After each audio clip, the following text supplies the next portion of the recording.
Il s'agit de la plus grande centrale photothermique de Chine. Située dans la banlieue de la ville de Dunhuang, dans la province du Gansu, dans le nord-ouest du pays, elle est dotée d'une énorme capacité installée de 100 MW.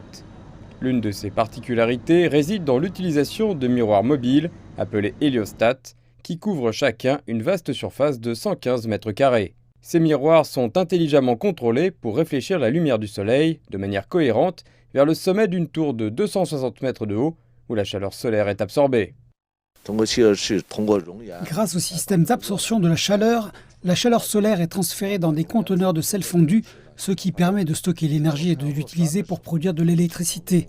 Cette énergie stockée peut être exploitée pour produire de l'électricité même la nuit, assurant ainsi une alimentation électrique continue 24 heures sur 24. Liu Fuguo nous explique les principales différences entre une centrale photothermique et une centrale photovoltaïque. La plus grande différence entre une centrale photovoltaïque et une centrale photothermique est que la production d'énergie photovoltaïque dépend de la lumière du soleil et ce type de centrale ne peut pas produire d'énergie la nuit. En revanche, une centrale photothermique peut exploiter efficacement l'énergie solaire en fournissant de l'électricité en cas de besoin et en stockant l'énergie excédentaire pour une utilisation ultérieure. Les statistiques des autorités locales montrent qu'au cours du premier semestre de cette année, la capacité totale installée des centrales à nouvelles énergies a représenté 55% de l'ensemble de la capacité électrique installée dans la province du Gansu, marquant un nouveau record dans l'histoire.